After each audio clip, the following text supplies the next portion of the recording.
Сәлеметсіңдер ме балалар? Өзін-өзі тану сабағына қош келдіңдер.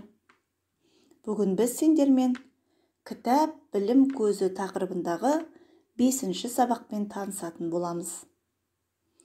Сабағымыздың құндылығы сүйіспеншілік, қасиеттері ізденімпаздық, еңбекқорлық, мақсаткерлік. Бүгінгі сабақта кітаптың адам өміріндегі маңызын түсінетін боламыз.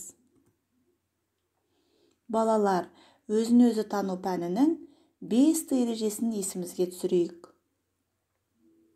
Тәртіп, талап, тыныштық, тазалық, татулық. Осы 5 ережесін сабақ барысында сақтайтын болайық. Ал енді балалар, сабағымыздың дәйек сөзіне кезек берейік. Кітап білім бұлағы. Бұл нақыл сөз. Осы нақыл сөзді есімізге сақтайық. Ал енді балалар, мұғалім сыйын тамашалаймыз.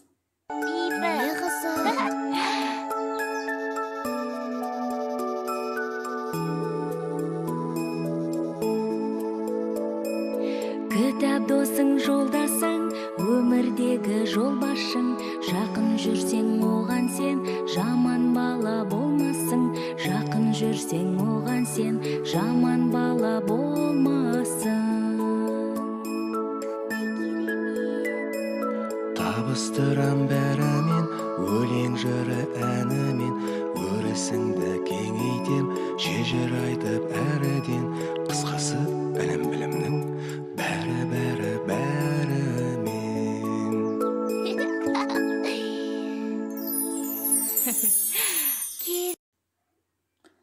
Шығармашылық жұмыс. Өз кітапшаңды жаса. Ат қой. Кітапшаңның мұқабасына сурет сал. Ішкі беттерін безендір. Бүгінгі сабақтан алған жақсы қасиеттерді бойларыңа сіңіріп, жүректеріңе түйіп алыңдар.